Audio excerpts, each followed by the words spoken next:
नमस्कार दोस्तों, स्वागत है आपका दृष्टि भारत में। और आप तो जानते हैं कि मैं हमेशा आपके लिए लेके आता हूँ कोई ना कोई नया और उभरता हुआ चेहरा। ठीक उसी तरीके से आज हमारे साथ हमारे स्टूडियो में मौजूद हैं बिहार और महाराष्ट्र और हम तो कहेंगे पूरे नॉर्थ इंडिया का एक ऐसा चेहरा जिसने युवाओं को एक नई उड़ान दी है, नई पहचान दी है, युवाओं के वेलफेयर के लिए हमेशा से काम करते आए हैं। तो आज हम स्वागत करते हैं हमारे स्टूडियो में बिहार झारखंड फाउंडेशन के अध्यक्ष श्री शैलेंद्र प्रताप सिंह जी का। बहुत बहुत स्वागत है भैया आपका हमारे स्टूडियो में। धन्यवाद। तो आपके बारे में हम काफ़ी कुछ सुनते आए हैं हमेशा से कि आपने युवाओं को बहुत बड़ा प्लेटफॉर्म दिया है या युवाओं के लिए आप बहुत अच्छा काम हमेशा से करते आए हैं। तो एक छोटा सा अगर आप हमें हमारे दर्शकों को कुछ बता सके अपने इस जो भी काम आपने किया है उसके बारे में। देखिए, एक्चुअली बिहार झारखंड फाउंडेशन जो हमारा है जी जी, इसका जो मेन दृष्टिकोण है वो है यूथ वेलफेयर। क्योंकि देश की राजनीति में जो युवा हैं जो अच्छे एजुकेशन लेके आते हैं और उनको सही दिशा नहीं दिया जाए, सही उनको प्लेटफॉर्म नहीं दिया जाए जी जी, तो फिर उनकी जो मेरिट है, उनकी जो योग्यता है, उसकी सही देश के लिए काम नहीं आता है। बिल्कुल। तो मेरा शुरुआत से है, मैं हमेशा से अपराध मुक्त युवा कल्याण का मैं फेवर करता हूँ। बहुत अच्छी यूथ में कभी भी अपराध नहीं आना चाहिए, क्रिमिनल माइंड नहीं होना चाहिए। तो उसके लिए उनको सही समय पे हमेशा कोई ना कोई चीज़ें होना चाहिए, उनका वेलफेयर होना चाहिए।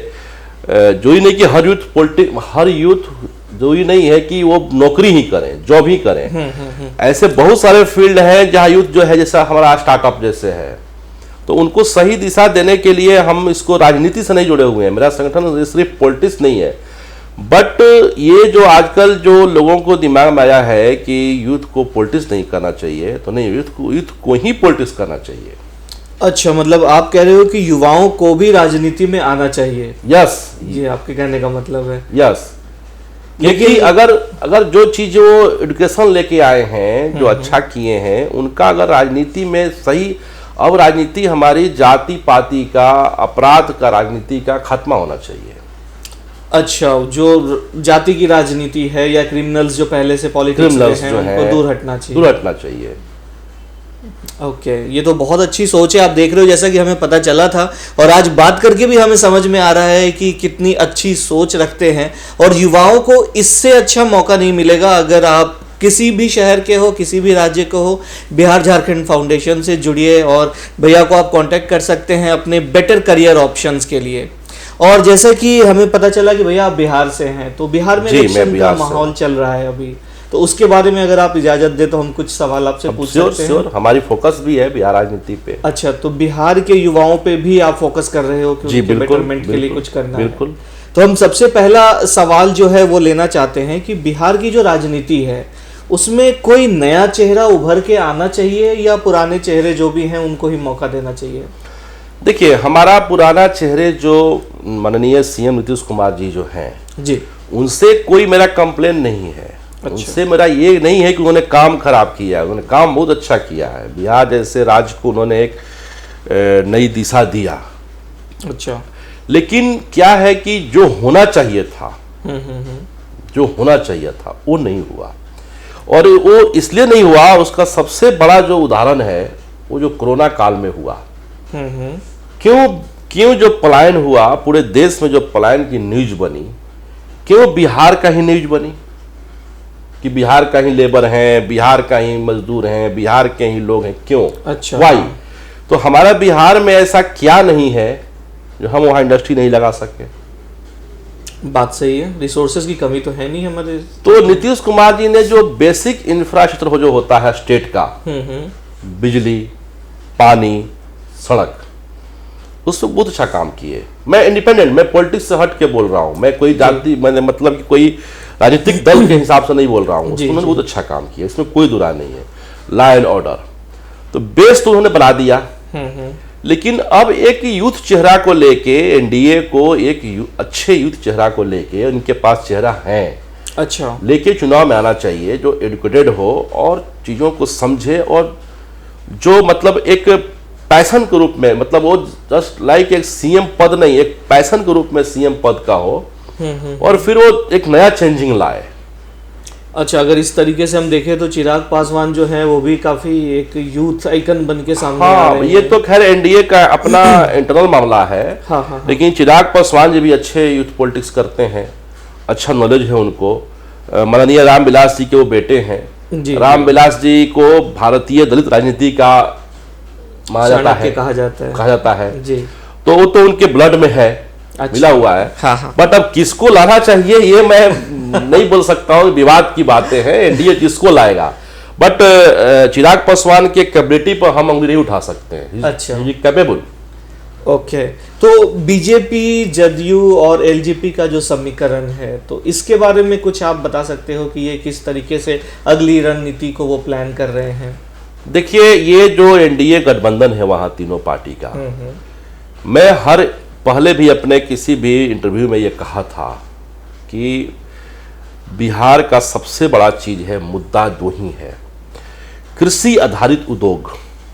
अच्छा, एग्रीकल्चर से इंडस्ट्रियलाइजेशन। यस, अगर उसको फोकस नहीं किया गया ये सब बेकार हो जाएगा। सड़क पर गाड़ियां चलेंगी तो चोर लूटेंगे। बिल्कुल सही बात है। रोजगार नहीं मिलेगा तो चोर लूटेंगे। बिल्कुल। बिजली जलेगी, बिल नहीं कोई जमा करेगा, उनकी कमाई नहीं होगी। तो क्या है कि कृषि आधारित उद्योग जो है। सेकेंड, एजुकेशन में क्या है कि हमारा बिहार गवर्नमेंट का, बिहार राज्य का बहुत बड़ा अमाउंट साउथ चला जाता है। अच्छा, साउथ इंजीनियरिंग, मेडिकल के लिए। जी बिल्कुल, पढ़ने के लिए टैलेंट बहुत बड़ा अमाउंट। बिल्कुल। आप किसी भी साउथ का या किसी भी कहीं भी आप देखिए, महाराष्ट्र में भी देखिए, आपका चैनल का हेडक्वार्टर महाराष्ट्र में है। बाकी आप बिहार के लिए भी अच्छा काम कर रहे हैं, यूपी, आपका सब जगह आपका चैनल का अच्छा काम कर रहे हैं आप। जी, थैंक यू। लेकिन आप महाराष्ट्र का आपका हेडक्वार्टर है, आप देखिए कि यहाँ का हर कॉलेज में बिहार के मैक्सिमम स्टूडेंट है। जी बिल्कुल बिल्कुल। यहाँ के हर इंजीनियरिंग में लड़के Bihar, engineering, medical, architecture, law. तो अगर हम अपना एजुकेशन सिस्टम को बिहार में ऐसा बना लें जो हमारा मैक्सिमम रेवेन्यू, हमारे परिवार का पैसा बाहर ना जाए, वहीं पे रह जाए। अच्छा, तो वो बिहार के ग्रोथ में काफी हेल्प कर सकता है। अब मान लीजिए जो सेंट्रल गवर्नमेंट का जो स्कीम है जी, फूड पार्क हुआ, इंडस्ट्री पार्क हुआ, उसकी सही तरीके से नहीं हुआ बिहार में। मैं ओपन बोल रहा हूं, मैं सरकार अपने मेरा इसको विरोध समझे या सलाह समझे। अच्छा, बट मैं ओपन बोल रहा हूं कि ये सब किसी चीजों का सही यूज नहीं हुआ, सब्सिडी का सही यूज नहीं हुआ। सब्सिडी उसको मिला जो कार्यालय के आगे पीछे घूमा, सब्सिडी उसको नहीं मिला जो रियल में उद्योग किया। अच्छा, मतलब चाटुकारिता वाली चीजें ही आगे बढ़ी। बड़े लोग आए सिर्फ। तो सब्सिडी का मतलब क्या होता है? यूथ को प्रोत्साहित करना, अच्छा, युवा को प्रोत्साहित करना, नए बिजनेसमैन को प्रोत्साहित करना। जी जी जी। तो दो चीज। हाँ, बेसिकली आप कहना चाहते हो कि एग्रीकल्चर और इंडस्ट्रियलाइजेशन को बढ़ावा देना है और यंग टैलेंट को बाहर जाने से रोकना है। ये दो चीजें, अगर ये तीन जो बीजेपी, जदयू और एलजेपी का समीकरण है, अगर इन चीजों पे ध्यान देते हैं तो बिहार को ज्यादा ग्रो कराया जा सकता है। हमने आईटी पार्क का जमीन अलॉट किया, आईटी पार्क बना नहीं बना।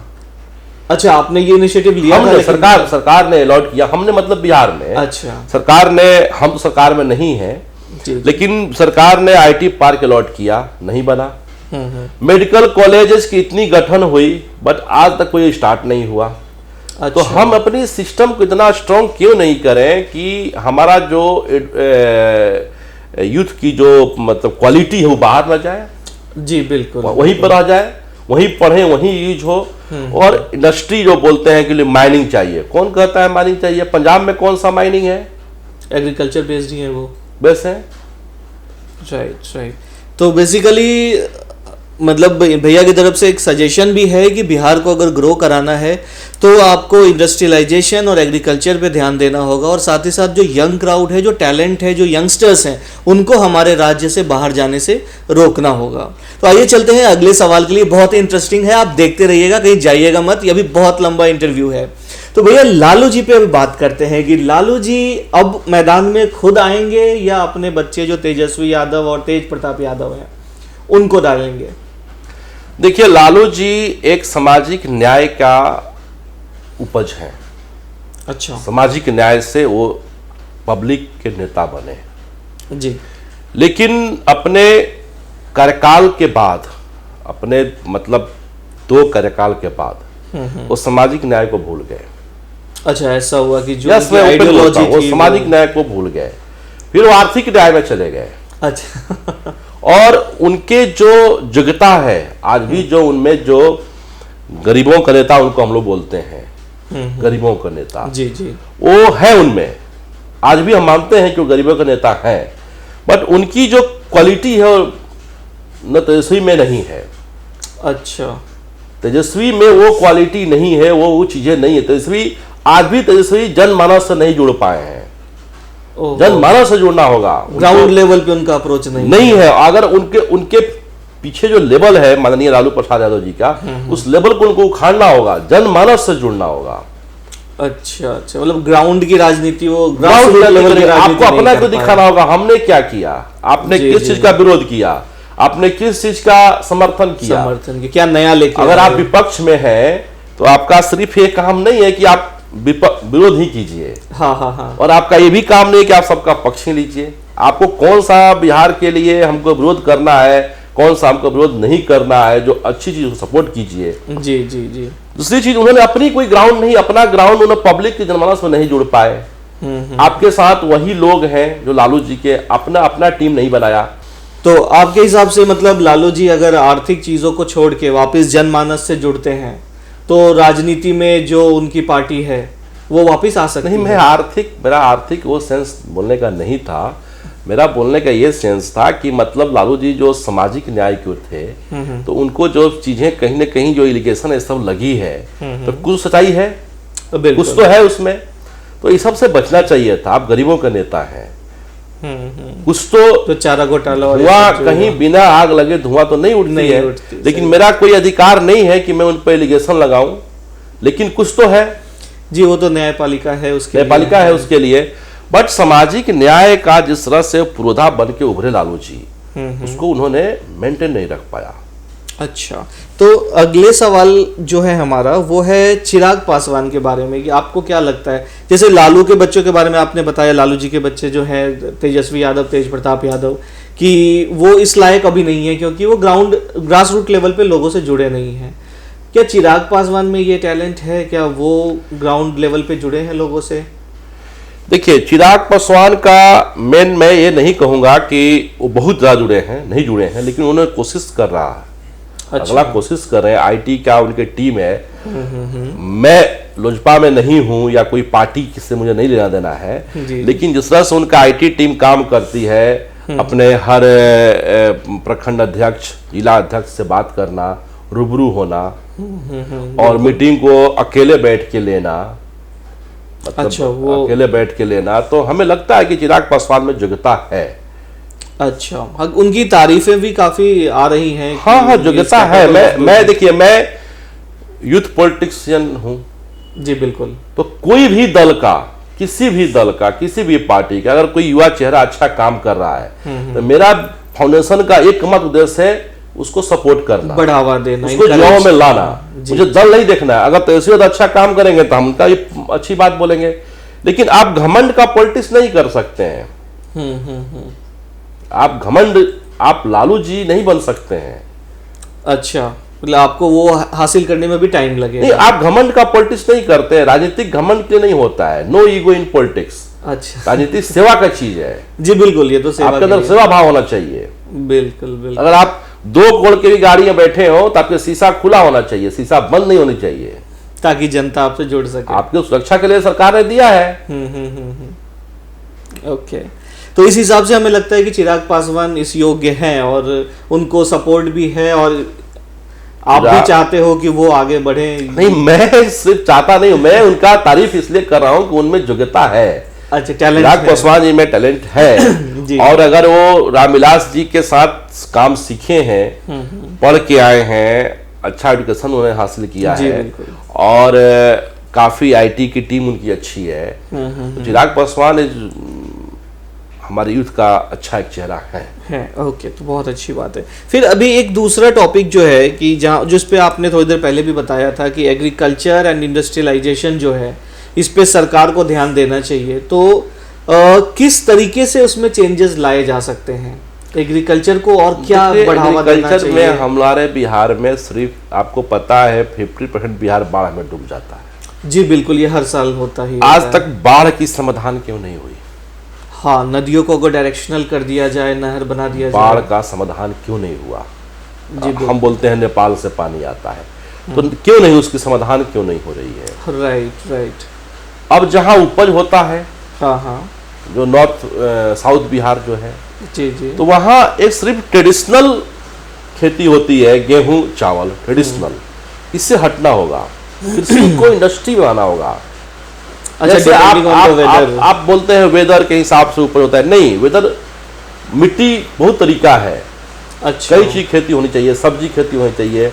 आज सोचिए आंध्र प्रदेश अपने टोटल रेवेन्यू का बहुत अच्छा पार्ट्स मछली से हासिल करता है, फिश से। अच्छा, तो हम क्यों नहीं कर सकते हैं? बिल्कुल, अगर वहां आज जिस नदी के बाढ़ से हम परेशान हैं, उस नदी के पानी को हम मछली में क्यों नहीं यूज करें? हाँ, हम फिशरी पे ध्यान दे सकते हैं, फिशरी कर सकते हैं। जी बिल्कुल। हम और चीजें उपज, सब्जी, हरी मिर्च जाता है, विदेश जाता है, काफी सब्जी फॉरेन जाता है, उसकी उपज हम लोग क्यों ना करें, जहां से हमको नगद रेवेन्यू आए। राइट। तो मतलब कोल्ड चेन को हमारे सेंट्रल गवर्नमेंट की एक स्कीम आई थी, कोल्ड चेन। अच्छा, एक भी कोल्ड चेन बिहार में नहीं लगा। क्या था ये स्कीम? कोल्ड चेन इज बहुत बेटर स्कीम था कि सब्जी, आपका सब्जी जो है, एक सब्जी कोल्ड चेन में उसको पैकिंग करके और उसको आप रख सकते थे 1 मंथ। अच्छा, वहां से आप फौरन भेजिए, रेवेन्यू जनरेट कीजिए। बिल्कुल। तो उसको फिर गवर्नमेंट ने आगे नहीं बढ़ने दिया, लोगों ने गवर्नमेंट ने नहीं, लेकिन कोल्ड चेन हमारे बिहार में भी पास नहीं हुआ। अच्छा, मतलब सब्सिडी का लोग मजाक उड़ा कर रख दिए। क्यों? क्योंकि बैंक बोलता है सबसे बिहार के विकास नहीं होने में सबसे नेगेटिव रोल है बिहार के बैंक का। अच्छा, बिहार के बैंक को 1 रुपया गवर्नमेंट का फंड नहीं देना चाहिए, 1 रुपया नहीं देना चाहिए। वो बोलता है आप नेटवर्क ले आओ तो हम बैंक को लोन देंगे। तो सरकार ये स्कीम क्यों निकाली है, सब्सिडी क्यों निकाली है? माननीय प्रधानमंत्री जी ने जो स्कीम निकाले हैं कि इतनी सब्सिडी होगी, ये होगी, क्यों निकाले हैं? यूथ के लिए निकाले हैं। सही बात है। मेरा तो जो सीएम बने बिहार का, उसका पहला कदम होना चाहिए कि जिस दिन वो शपथ ले, बिहार के किसी बैंक को 1 रुपया फंड न दे। तो मतलब अगर बैंकों को नहीं देंगे तो फिर लोगों तक पैसा कैसे पहुंचेगा? नहीं, जो सरकार का फंड होता है ना, एफडी का। अच्छा, जो बैंक क्या बैंक अपने पास रख देते हैं पैसे। हाँ, वो तो सरकार के पैसे उनके एफडी होता है, उसको फिर लोन बांटते हैं। जी बिल्कुल। ऐसा कोई पूरे बिहार का आप रिपोर्ट निकाल लीजिए। आप इतने बड़े रिपोर्टर हैं, आपके पास सारा खाका है, आप रिपोर्ट निकालिए कितने यूथ को लोन देते हैं बिहार के बैंक। अच्छा, तो मतलब बैंकिंग सिस्टम को यूथ फोकस्ड होना चाहिए कि यूथ को आगे बढ़ाया जाए। अगर कोई लड़का फार्मेसी में पढ़ाई किया है, अगर वो एक प्रोजेक्ट रिपोर्ट बनाता है, बैंक के पास जाता है, तो उसको सपोर्ट करना चाहिए। तो ये तो समहाउ स्टार्टअप फंडिंग जैसा हो गया ना, कि अगर वो कोई स्टार्टअप का आइडिया लेके आ रहा है तो बैंक को उनको सपोर्ट करके फंड करना चाहिए। अच्छा, तो मतलब आपका कहना है कि बिहार में अब स्टार्टअप को भी, स्टार्टअप का मतलब सिर्फ ये नहीं होता है कि फंड कम हो, लोन कम हो। हाँ। स्टार्टअप मतलब होता है कि आप उसको सपोर्ट कीजिए। अच्छा, जी कि अगर कोई टैलेंट है तो उसको हम इनकरेज करें, मोटिवेट करें, सपोर्ट करके आगे बढ़ने का मौका दें। बहुत अच्छी बात है। तो जो भी इस वीडियो को देख रहा है, आप जो भी हो, बिहार के हो या जहाँ के भी हो, आप भी इन चीज़ों को सपोर्ट करो और सोशल मीडिया पे भी आप चाहो तो इस हैशटैग को आगे बढ़ा सकते हो। स्टार्टअप का ज़माना आ रहा है, बैंकों को, यूथ्स को फंडिंग करना चाहिए, स्टार्टअप को और सपोर्ट करना चाहिए। तो चलिए चलते हैं हम अगले सवाल की तरफ कि बिहार का इतिहास जितना अच्छा रहा है, बिहार में टूरिज्म को बढ़ावा देने के लिए सरकार को क्या करना चाहिए? आपका सवाल बहुत अच्छा सवाल है जी। और आई थिंक आपने बिहार का चीज़ों में बहुत अच्छा काम किया है आपने। थैंक्स टू यू, क्योंकि मैं बिहार से हूँ और जाहिर है कि बिहार मेरे दिल में है। नहीं, बिहार से तो मैं भी हूँ। बहुत अच्छा। तो क्या है कि बहुत अच्छा आपका ये सवाल है। जी। टूरिज्म जो है राजस्थान में कुछ भी नहीं है। सिर्फ टूरिज्म है। टूरिज्म है, फिर भी अच्छा इतना आगे है जी। हमारे यहाँ क्या नहीं है? माँ मुंडेश्वरी, इतनी प्राचीन मंदिर, नालंदा विश्वविद्यालय, पहला विश्वविद्यालय, सब तो बिहार में सब कुछ है। गौतम बुद्ध, बोध गया। जी बिल्कुल। लेकिन हम उसका आईटी हम करते हैं, लेकिन हम अपने उसको धरोहर को हम संभाल के नहीं, हम उसको मतलब लोगों तक नहीं पहुंच पाए विश्व में, वर्ल्ड में इस चीज को कि हमारे यहाँ क्या क्या है, क्या आप घूम सकते हैं, क्या कर सकते हैं, क्या ये कर सकते हैं, आइए, ये सब नहीं हुआ। ओके, तो सरकार को क्या करना चाहिए हमारी जो धरोहर है उसको और अच्छे से वो बाहर आए, उनको संभाल के रखने के लिए आर्कियोलॉजिकल डिपार्टमेंट्स को भी कुछ उसमें इनिशिएटिव लेना चाहिए? बिल्कुल, लेकिन उसकी जब तक आपको नवीनीकरण नहीं होगा, सुविधाएं नहीं होंगी, रूट लोगों तक बात जाएगी नहीं, थोड़ा उसको डेवलप करना होगा, टूरिज्म को बढ़ावा, वहाँ सरकार होटल बनाए, ये करे, ये सब चीजों को सरकार को टूरिज्म को बहुत सीरियस लेना चाहिए। मतलब जैसे कि हमने अभी तक बिहार को जाना है, एंशिएंट हिस्ट्री में 10,000 साल पुरानी चीज़ें भी अवेलेबल हैं जो बिहार से जुड़ी हुई हैं। बिल्कुल, आप देख लीजिए, सम्राट अशोक का इतिहास है, चाणक्य का इतिहास है, हमारे नालंदा यूनिवर्सिटी है, बहुत सारे प्राचीन मंदिर हैं, लेकिन उसको बढ़ावा नहीं दिया जा रहा है।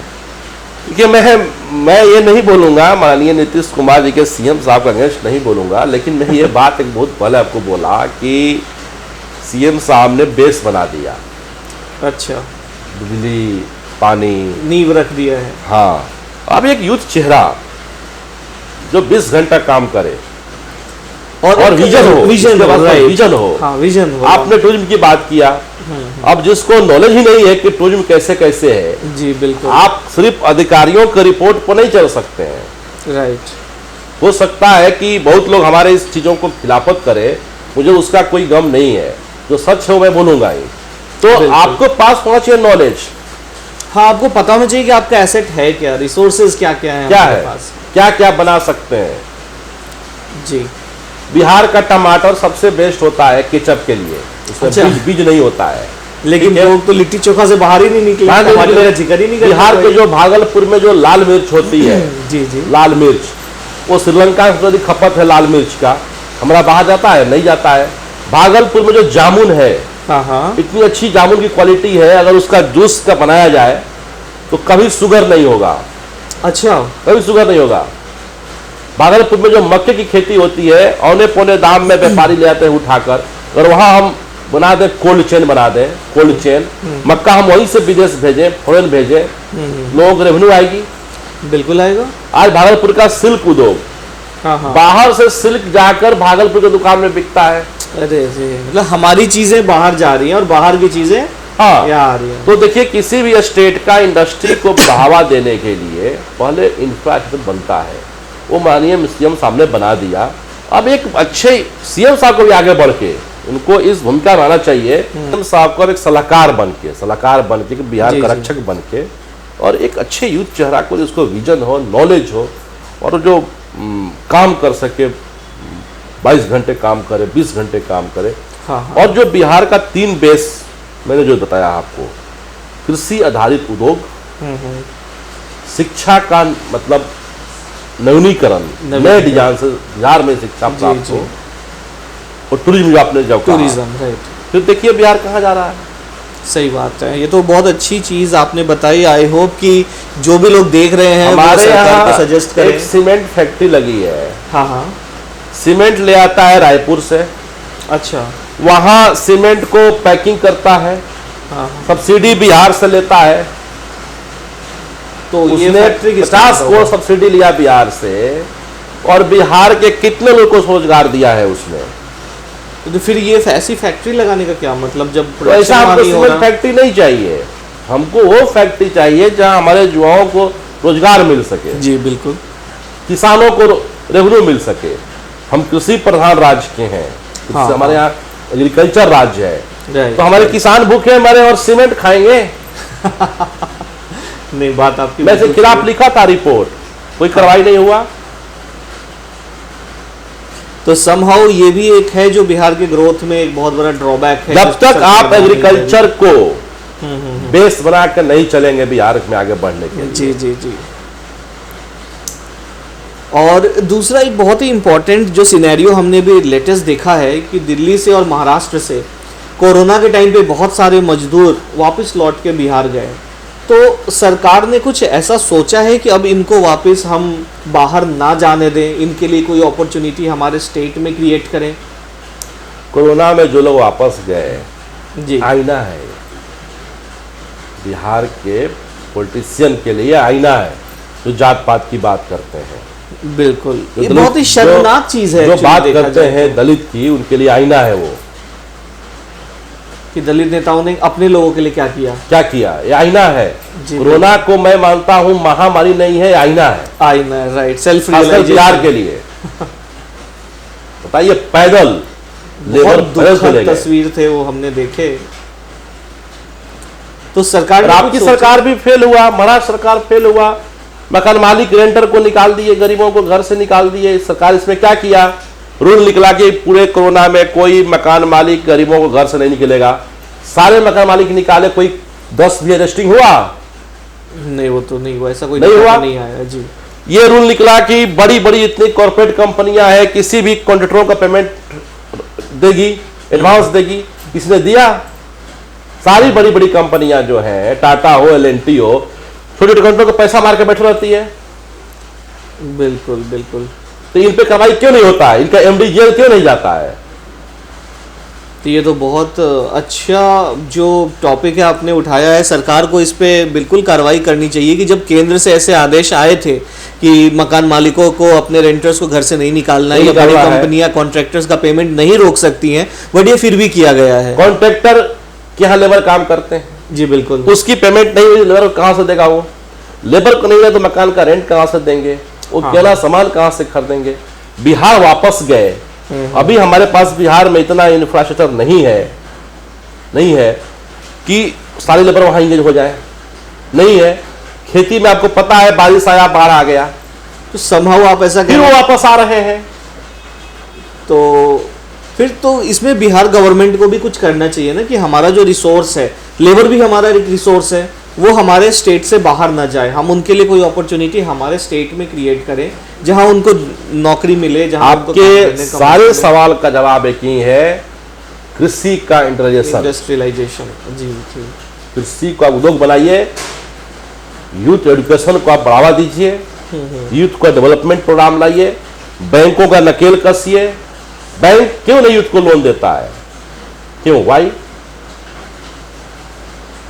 क्या रीजन हो सकता है? प्रोफाइल नहीं होती या उनके पास प्रोफाइल क्या होती है? आप बैंक का सारा शेयर ले लो ना, आप बैंक सारा शेयर रख ले। बैंक के पास एक पोस्ट होती है ना, जो बैंक किसी भी प्रोजेक्ट को एक रिपोर्ट देता है, एवल्यूएशन करता है कि ये लोन देने लायक है कि नहीं है। अच्छा, उसका वो आदमी उसका सर्वे करेगा, हमेशा मॉनिटरिंग करेगा, उसको लोन दीजिए। आप वहां यूथ को मालिक ना बनाइए, CEO बनाकर बैंक रखे। अच्छा, तो बोले तो आप 10 साल में CEO की तरह सैलरी लोगे, साइन हमारा आदमी करेगा, बैंक का एक आदमी साइन करेगा, डबल सिग्नेटरी होगी तुम्हारा और हमारा बैंक के आदमी का। 1 रुपया तुम फंड को डाइवर्ट नहीं करोगे, और 10 साल में जब लोन पे करोगे तुम उसका मालिक हो जाओगे। प्रैक्टिकल आना होगा, प्रैक्टिकल नहीं आइएगा तो ये रोज रूल बनेगा, रोज ये होगा, प्रैक्टिकल आना होगा। ओके, तो मतलब ये तो बहुत सारी चीज़ें आपने ऐसी बताई जिस पे कभी हमारा ध्यान भी नहीं गया है। तो मैं अगर इन सारी चीज़ों को कंक्लूड करूं इस इंटरव्यू में, तो पिछले 10 सालों में नीतीश कुमार की जो सरकार रही है वो कितना सफल रही है बिहार को आगे बढ़ाने में, या कुछ नया आगे? 50% में मार्क दूंगा। अच्छा, बस 50%? 50%। तो आपके हिसाब से 50%? और इसका सबसे बड़ा आईना है कोरोना में जो लेबर मरे जी, और जो वापस भी आए वो भी। ओके, तो ये तो फिर बहुत ही बुरा फिगर है। 50% का figure is not so satisfactory. मैं यूथ पॉलिटिक्स करता हूं, मुझे युवाओं का चाहिए, यूथ के happiness is the my happiness. मैं अभी मध्य प्रदेश में एक यूथ प्रोग्राम में आ रहा था, बाई रोड में बिहार से आ रहा था। रास्ते में मुझे लाइन से 20-25 ऑटो दिखने को मिला। ऑटो जी, जो लगा है ऑटो का क्या है, जुलूस है, क्या है।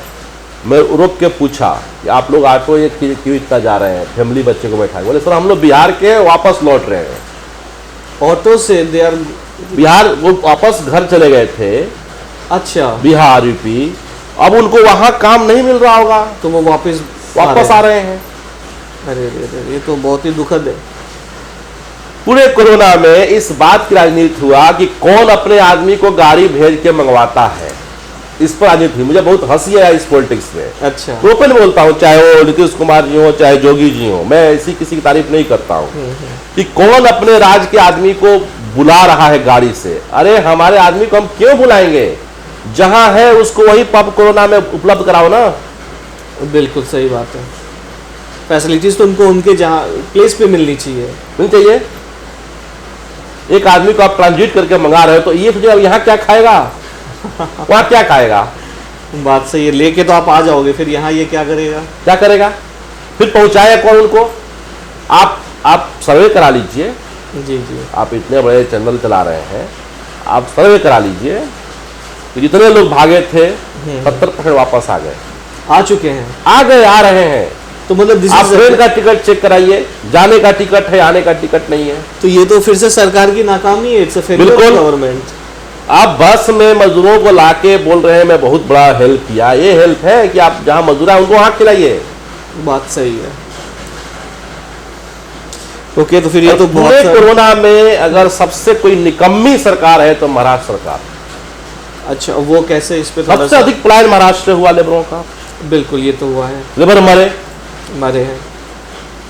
क्यों हुआ? सबसे अधिक मकान मालिक लेबरों घर से बाहर बर्तन फेंके। हाँ बिल्कुल, ये भी हुआ है।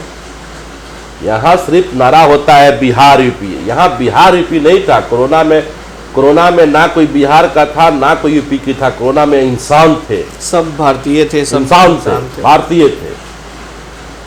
जी, ये बात तो बिल्कुल सही है। तो आपके हिसाब से महाराष्ट्र सरकार भी कंप्लीट फेलियर रही है? यस, मैं ओपन मंच पर मैं बोल सकता हूँ उद्धव ठाकरे सरकार को। तो मैं वो नाम नहीं लूंगा, मैं महाराष्ट्र सरकार नाम मैं किसी के नाम आप पूछते हैं, किसी का मैं नाम नहीं लूंगा, लेकिन कोई भी सरकार अगर फेल होती है तो मैं उसको बोलूंगा।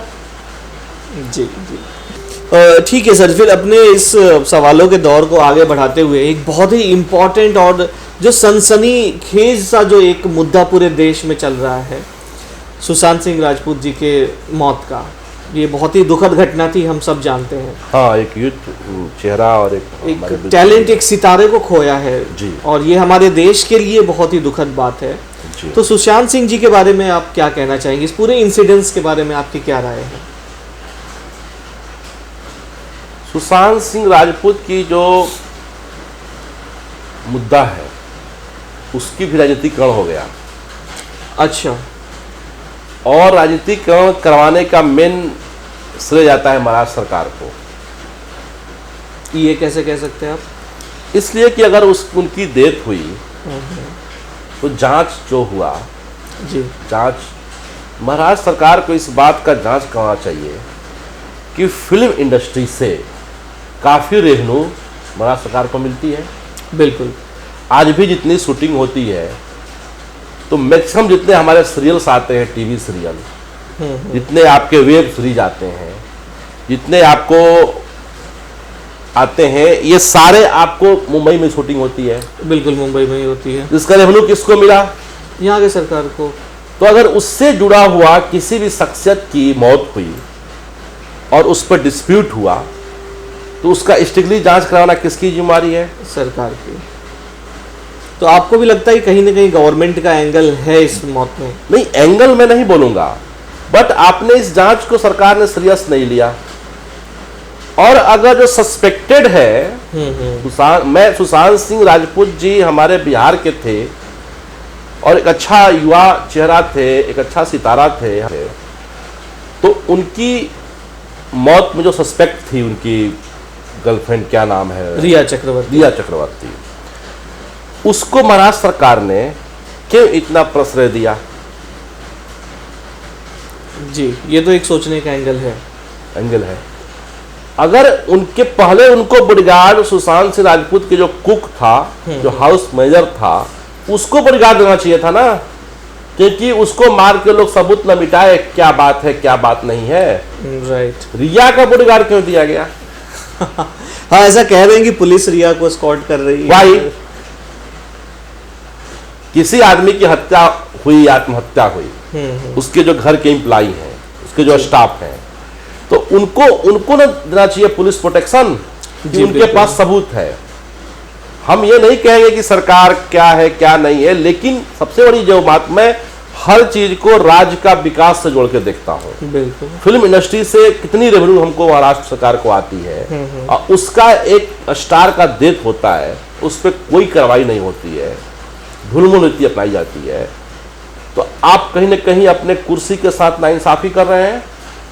जी, एक तरह से देखा जाए तो बिल्कुल कर। तो मैं इस मामले में माननीय गृह मंत्री अमित शाह जी को सहृदय धन्यवाद देना चाहूंगा, और नीतीश जी को भी मैं इस पर तारीफ करूंगा, नीतीश कुमार जी को मैं तारीफ करूंगा, जो अच्छा है। देखिए, मेरा मुद्दा सिर्फ है वेलफेयर, जन कल्याण, जहां अच्छा है मैं उसको अच्छा कहूंगा।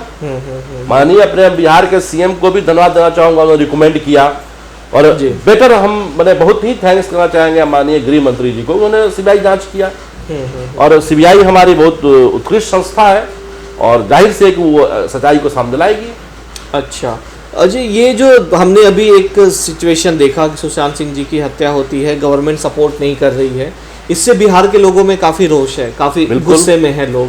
तो क्या फिल्म इंडस्ट्री यहाँ से बिहार के लोगों के लिए बिहार में शिफ्ट होनी चाहिए, जो भोजपुरी इंडस्ट्री एक बहुत बड़ी शिफ्ट नहीं होनी चाहिए, लेकिन बिहार में भी जैसे बॉलीवुड यहाँ हुआ जी, मुंबई में ही बॉलीवुड क्यों हुआ? क्योंकि बॉम्बे था, बॉम्बे से बॉलीवुड बना। तो कहीं न कहीं शुरुआत में महाराष्ट्र की जो सरकार उस समय होगी, हाँ, वो यहाँ फिल्म इंडस्ट्री की बढ़ावा दी होगी, बिल्कुल दिया होगा, स्टार को अच्छा सुविधा दिया होगा, ठीक है जी, तब तो लोग इधर रुख किए, मुंबई रुख किए। हाँ बिल्कुल। तो यही चीज हम लोग को बिहार में अपनाना चाहिए, कि हम लोग जो सरकार की कुछ हम लोग स्टूडियो बढ़ाएं, अच्छा फैसिलिटी दें, सब्सिडी दें, शूटिंग में जो होता है कई राज्य देती है, ये सब करेंगे तो वहां से हमको रेवेन्यू आएगी, रोजगार मिलेगा। आप सोचिए, एक मामूली आपकी टीवी सीरियल का शूट होता है, जी, उसमें 100 लोग रोजगार मिलता है, आराम से, कैमरामैन, स्पोर्ट्स बॉय, जी बिल्कुल, क्या क्या होते हैं। जी बिल्कुल। तो अगर वहां शूटिंग हो फिल्मों का, तो कितने लोग रोजगार मिलेगी, होटल रोजगार बढ़ेगा, लोग होटल में रुकेंगे। हाँ। ये सब के आगे बढ़ना चाहिए, करना चाहिए, और प्रैक्टिकल होना चाहिए, वो कागज में नहीं। ओके, तो इस हिसाब से देखा जाए तो फिल्म इंडस्ट्री से भी बहुत बड़ा रेवेन्यू गवर्नमेंट को बिल्कुल आएगा, और बिहार में है, बिहार में काफी ऐसे जगह है जहाँ शूट होती है। आपको अभी हाल में अर्जुन कपूर जी का एक फिल्म थी शूटिंग, जहाँ बिहार में हुई थी। अच्छा, लेकिन इस तरह से सुविधाएं करेंगे तो शूट क्यों नहीं होगी? तो हमारे यहाँ थिएटर से अच्छा बिजनेस है, उन लोग का फिल्में बिहार में अच्छी देखी जाती हैं। ओके, तो गवर्नमेंट को उस पर भी थोड़ा ध्यान देना चाहिए। बिल्कुल। ओके, तो thank you so much sir, आपने अपना जो टाइम निकाला इस इंटरव्यू में, बहुत सारी चीज़ें हमें भी आपसे सीखने को मिली, और मैं आशा करता हूं कि आप लोगों को भी बहुत कुछ जानने मिला होगा कि सरकार को और क्या करना चाहिए और क्या नहीं करना चाहिए। तो अगले इंटरव्यू में फिर मिलेंगे हम किसी नई शख्सियत के साथ, और उससे पहले एक बार बहुत बहुत धन्यवाद आपका कि आपने इतना टाइम निकाला और हमारे स्टूडियो में आए। Thanks, thank you so much.